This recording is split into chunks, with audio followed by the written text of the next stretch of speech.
우리가 이제 6월 19일 날 행복나눔 축제를 앞두고 있는데 가장 전도하기 힘든 사람이 바로 가족이죠, 가족. 왜냐하면 너무 잘 알기 때문에. 그래서 이 가족 전도에 관한 책을 찾다가 기도는 죽지 않는다라는 제목의 책을 제가 읽었습니다. 이 책은 국제예수단 왬에 있는 남편은 어드바이저 또 아내는 간사로 섬기고 있는 홍장빈, 박현수 간사님 부부의 가족 구원에 대한 간증집이었어요. 사례집이었어요. 여기 보니까 우리 홍장빈 간사님의 가정사가 앞부분에 기록되어 있는데 이분이 초등학교 6학년 때 아버지가 갑자기 돌아가셨어요. 그래서 아버지가 진 빚을 갚기 위해서 집을 팔고 가족은 있을 데가 없으니까 친척 집으로 흩어졌다 그럽니다. 그래서 형은 큰아버지 집으로 가고 동생들은 외갓집에 맡겨지고 또 이 홍장빈 간사님과 그 어머니는 서울에서 이제 일을 하면서 돈을 모았습니다. 이렇게 따로 산 지 몇 년 만에 이제 조그만 집을 장만하고 세를 얻었겠죠. 그리고 흩어졌던 가족들이 전부 이제 서울에 모여서 이제 살게 되었습니다. 그때부터 이 홍장빈 간사님과 그 위에 형, 맏형과 이제 형제 간의 갈등이 시작이 됐습니다. 큰아버지 집에서 학교를 다니던 형과 서울에서 고생하며 일을 하던 홍 간사는 사사건건 부딪혔습니다. 더군다나 형은 예수를 믿지 않고 이 간사님은 이제 예수를 믿고 교회 다니면서부터 더 핍박이 심하고 갈등이 더 심해졌습니다. 이 홍 간사는 주말에 대부분을 교회에서 보냈고 1년 내내 교회 행사에 빠짐없이 참석했습니다. 형은 그것이 굉장히 못마땅해 했고 집안의 경조사를 더 중요하게 생각을 했습니다. 그래서 이 큰아버지 집에 제사에도 동생이 같이 참여해 주기를 바라고 그랬지만 이 홍 간사는 나는 예수 믿는데 왜 큰아버지 집의 제사까지 내가 참여해야 되느냐, 이것 때문에 굉장히 두 사람이 갈등이 심했습니다. 그래서 말다툼 하다가 이제 심하게 싸우기도 하고 남자끼리니까 이제 주먹 다짐을 하게 되고 형이 주먹으로 치면은 이제 이 간사하는 동생은 의자를 집어서 형에게 집어 던지고 그야말로 집안이 전쟁터였어요. 그러다가 어느 날 또 이런 문제 때문에 이제 형이 이 동생을 밀어뜨렸어요. 그래서 너무 화가 나가지고 일어나서 형에게 주먹질을 했습니다. 그리고는 집을 나왔어요. 홍 간사의 집을 나왔어요. 그 후부터 형제간에 야곱과에서처럼 원수처럼 지냈어요. 거의 13년 동안 담을 쌓고 살았어요. 소식을 끊고. 그러니까 이 어머니의 눈에는 눈물이 마를 날이 없죠. 형제간의 원수처럼 지내니까. 그래서 형은 독신으로 살았지만 이 홍 간사는 결혼해서 자녀도 낳았습니다. 그러나 그 동생 결혼식에도 형은 오지도 않고 또 그 어머니가 계신 아마 그 맏형이 어머니를 모시고 같이 있었던 것 같은데 어머니가 계신 집에 가려고 해도 절대로 못 오게 했습니다. 그래서 그 어머니가 손주들을 보고 싶어 하면 집 밖에서 이렇게 잠깐 만나고 그랬다는 것입니다. 그러니까 이 어머니 마음이 어떻겠어요? 참 그 어머니는 이 형제가 서로 이제 맺힌 걸 풀고 화목하기를 늘 눈물로 기도했습니다.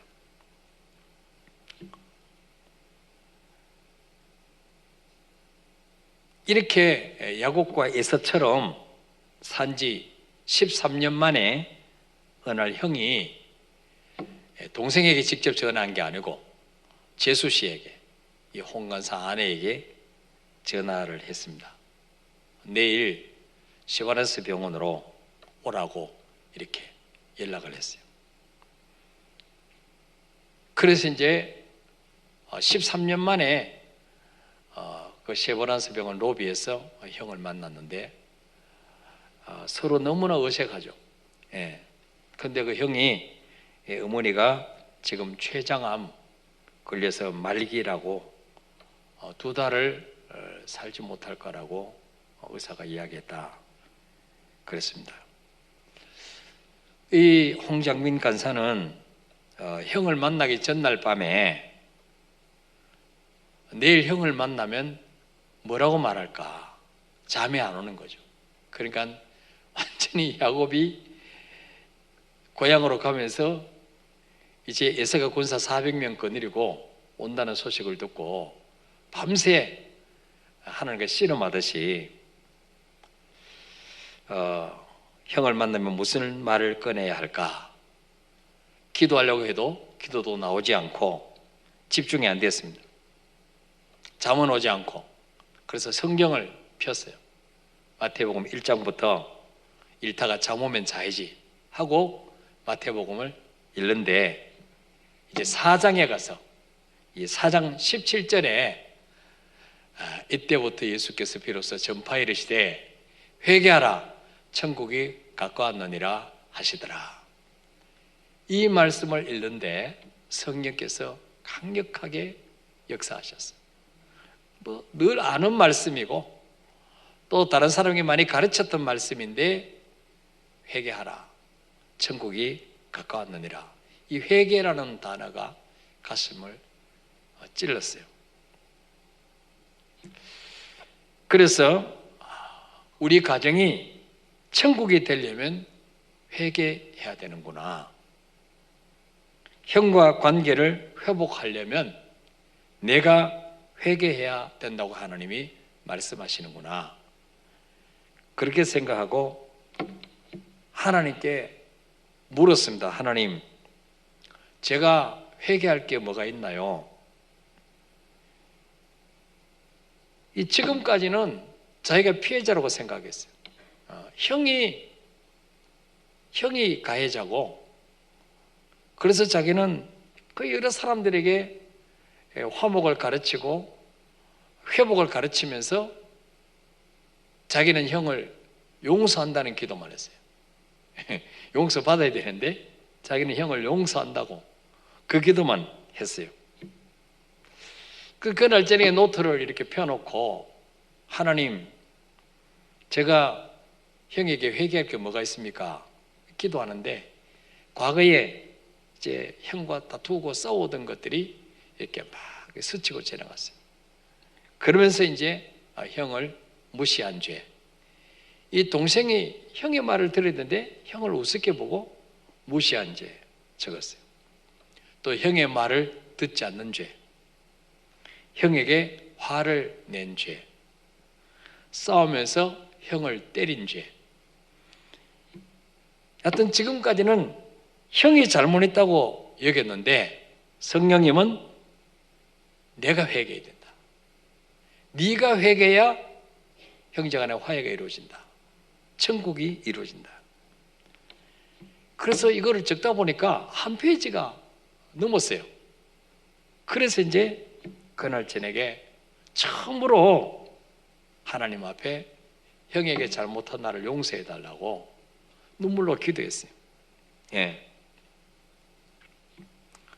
그 다음날 이제 형을 만나러 갔더니 형이 많이 달라졌어요. 옛날 사람이 아니에요. 그래서 엄마에게 물어봤어요. 어머니, 형이 옛날 그 형이 아닌 것 같은데 좀 달라졌는데 언제부터 이렇게 좀 달라지냐고 그랬더니 작년 여름부터 제가 좀 달라졌다는 거예요. 그래서 가만히 생각해 보니까 그 작년 여름에 그 이제 수련회를 인도하면서 이제 가정 회복, 용서 이거에 대해서 이제 강의를 하고 이제 그 부인이 이제 자꾸 이제 당신 형님하고 화해를 해야지 이렇게 형제간에 원수를 있으면 되겠냐 자꾸 이래가지고 이제 그때부터 이제 형을 위해서 기도하기 시작했다는 거죠. 근데 그 시점부터 형이 변하기 시작하다는 거죠. 그리고 둘이 서로 만나지도 않았어요. 이 홍간사 부부는 다른 데서 이제 예수 전도단에서 이제 사람들을 훈련시키고 하면서 형을 위해서 기도했는데 하나님이 형에게 역사하신 거예요. 그러니까 이제 평소에는 서로 얼굴도 맞지도 않고 밥도 안 먹던 형제가 어머니가 췌장암 걸려서 이제 2개월 남았다고 하니까 형제가 이제 같이 밥도 먹고 같이 병원에 들어오는 걸 보고 엄마가 너무 이제 눈물이 났어요. 아, 하나님이 드디어 내 기도를 들어주셨구나. 예. 그리고 어머니의 기도 제목은 온 가족이 모여서 가정예배 드리는 거. 이게 기도 제목이었어요. 수십 년 동안 하나님, 저 두 형제가 원수처럼 지내는데 저 큰아들 예수 믿고 온 가족이 한 자리에 모여서 가정예배 드리는 것 좀 보고 주고 싶습니다. 이렇게 기도했어요. 근데 이제 그 어머니가 췌장암으로 이제 둘이가 그 때문에 형제끼리 화해하고 좀 잘 지내는 걸 보고 너무 기뻐하셨어요. 그러면서 이제 너희들이 이렇게 화목하게 지내는 거 너무 보기 좋다. 그래서 항암 내가 몇 번을 항암을 하더라도 더 살아야 되겠다. 그래서 의지를 가지고 이제 항암 투병을 하다가 결국 이제 얼마 남지 않은 것을 알고 이제 용인에 있는 평강 용인에 있는 그 호스피스로 이제 가셔서 거기서 이제 그 노후를 이제 마지막 시간을 이제 거기서 아주 행복하게 2개월밖에 못 산다 그러고 보니 7개월을 거기서 더 살면서 늘 찬양하고 늘 산책하고 거기서 하나님과 이 자연을 보면서 감사하고 막 이렇게 살았어요. 그런데 이제 그 당시에 이제 그 용인에 있는 호스피스 그 병원 이제 그 홍보 영상을 찍는데 이제 그 어머니가 거기서 너무 이제 적응을 잘하니까 그 말기암으로 몇 달 남지 않았는데도 늘 감사하며 찬송하며 사니까 이제 그분을 주인공처럼 이렇게 해가지고 영상을 찍었어요. 이렇게 뭐 그분이 산책하는 거 찍고 뭐 찬양하는 거 찍고 이제 이 촬영 기사가 이제 이렇게 찍었는데 그걸 이제 하면서 편집하기 전에 이제 먼저 촬영 기사가 그 어머니에게 물었어요. 어머니 무슨 기도 제목이 있느냐, 소원이 있느냐?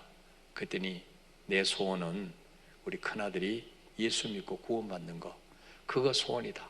그리고 내 소원은 우리 온 가족이 함께 모여서 가정예배 드리는 거, 이게 내 소원이다. 그 이야기를 했어요. 이걸 이제 촬영 기사가 다 이제 찍은 거예요. 찍은데 앞부분은 홍보 영상을 이제 편집한 것이고 뒷부분은 이제 편집 안 하고 이렇게 그대로 둔 거예요. 근데 이제 이 어머니가 돌아가시고 이제 형이 이제 사모제를 지내자. 그래서 자기는 혼자 사니까 음식을 친척들에게 부탁할 수도 없고 제수 씨에게 이 홍간사 부인에게 어머니 사모제 때 제사 지내도록 제사 음식을 좀 해달라. 그러니까 이게 얼마나 기가 막히겠어요. 그것 때문에 지금까지 싸웠는데 원수가 됐는데 뻔히 어머니도 예수 믿고 돌아가신 거 알고 자기들도 예수 믿고 예수 믿는 정도가 아니라 다른 사람을 훈련시키는 그 예수 전도단 간사고 리더인데 제사 음식을 만들어 달라고 하니까 얼마나 기가 막히겠어요. 근데 그 아내가 알겠다고, 내가 만들겠다고. 그래서 이제 아침 일찍 일어나서 제사 음식을 이렇게 만들었어요. 그러면서 계속 기도했어요. 이게 제사 음식에 쓰이는 것이 아니라 형제끼리 서로 화목하는데 음식에 쓰임 받게 해달라고 이렇게 이제 기도하면서 했는데, 이제 드디어 이제 어머니 돌아가시고 3일째 되던 날, 온 식구들, 친척들, 형제들 다 이제 그 어머니 사시던 집으로, 형이 사는 집으로 모였어요. 근데 이제 그 어머니가 가시기 전에 형제들에게 다 편지를 썼어요. 개인에게 다 편지를 쓰고, 고맙다 그러고, 너희들이 기도해줘서 고맙다 그러고, 형제끼리 우애하게 잘 지내라, 이렇게 다 편지를 썼는데, 그 형에게도 이제 편지를 썼어요. 근데 이제 그 장례식 끝나고 이제 호스피스에서 이제 그 영상을, 그 당시 비디오죠, 비디오 찍은 거를 이제 상주에게 줬어요, 맏아들에게. 그러니까 이제 사무제를 드린다고 하면서 모였는데, 그 형이 이게 어머니가 이제 호스피스 있으면서 찍은 것이라고 하는데, 이거 먼저 틀어보고 우리 제사를 지내자. 이제 그거를 이제 틀었는데, 이제 앞부분에는 그 어머니가 이제 거기서 생활하면서 사는 모습을 이렇게 보여주고, 그리고 이제 그 뒷부분에 이제 편집하지 않는 앞부분에 처음에 촬영 기사고 개인적으로 이야기 나누면서 소원이 있습니까? 기도 제목이 있습니까? 우리 큰아들 예수 믿는 거 소원입니다. 그리고 온 가족이 한 모여서 가정 예배 드리는 게 소원입니다. 그런데 이제 그 부분이 이제 나오는 거예요. 그래 이제 큰아들이 이제 그걸 보고, 아무리 무슨 불효자도 어머니 유언이니까 유언을 또 안 지킬 자식이 없잖아요. 이제 그거를 이제 마무리를, 이제 그 비디오가 다 끝났을 때 이 이제 부인 간사가, 홍강사 부인이 찬송을 다 꺼내가지고, 자, 우리 어머니가 우리 가정 예배 때 온 식구들이 모여서 가정 예배 드리는 게 소원이라고 했으니까 우리 소원을 풀어드립시다. 그리고 다 이제 성경 찬송을 나눠줬더니 믿지 않는 친척들도 그러자고, 그래서 이제 가정 예배를 드렸어요. 근데 눈물로 가정 예배를 드리고, 그래 드리고 나니까 이제 그 큰 형이 제사 지낼 생각은 잊어버리고, 우리 배고프니까 재수씨 그 음식 장만한 거 그걸로 먹자고. 그래서 그게 제사 음식이 아니고 온 가족을 화목케 하는 음식으로 이렇게 먹었다는 거죠. 그러면서 이제 끝에 그분이 간증 끝낸 말이 바로 뭐냐 하면은, 사람은 죽어도 기도는 죽지 않는다. 어머니는 돌아가셨지만 어머니 그 간절한 기도가 생전에는 이루어지지 않았지만 돌아가신 지 3일 후에 응답받았다 하는 것을 이제 적어놨어요.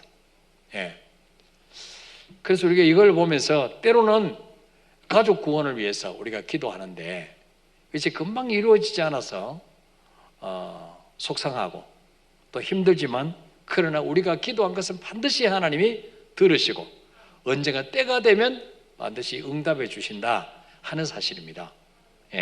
그래서 우리가 초청주일 앞두고 이번 주일날도 우리가 가족, 남편이나 가족 영혼 구원을 하기 위해서 어떤 기도를 해야 될 것인가, 어떻게 해야 될 것인가 하는 것을 우리가 말씀으로 나누겠는데, 오늘 저녁에 우리가 믿지 않는 가족을 위해서, 또 자녀를 위해서 지금까지 10년, 20년 기도해도 응답이 안 됐다면 낙심하지 말고 끝까지 기도하면 반드시 하나님의 때가 되면 응답하신다. 기도하던 사람은 이 땅을 떠날지라도 그분이 하신 기도는 결코 죽지 않는다, 이루어진다, 이 약속을 믿고 우리가 기도했으면 좋겠습니다. 자, 우리 기도할 수 있는데 왜 걱정하십니까? 우리 찬양하겠습니다.